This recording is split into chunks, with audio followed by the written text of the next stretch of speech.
For 2025, NOAA is predicting a 60% chance of an above average season and a 30% chance of a near average season. Now we kind of see that with those numbers here, and unlike Colorado State University, NOAA issues a range of numbers rather than specific numbers. That's just, their way to reflect uncertainty in long-term forecasting.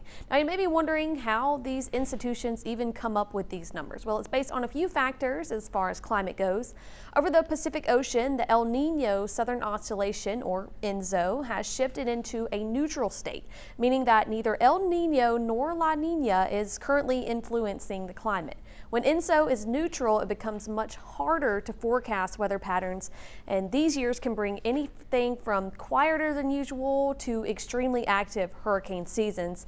And, depending on other factors like ocean temperatures, wind patterns, moisture levels, and the atmosphere are all, things that go into play as far as that goes. So another key factor forecasters consider are water temperatures. So water temperatures are running about 2 degrees cooler now than on average in 2024. And although while a brief period of lighter trade winds could quickly shift that current pattern, the main development region has so far been slow to show any significant warming as the summer season approaches.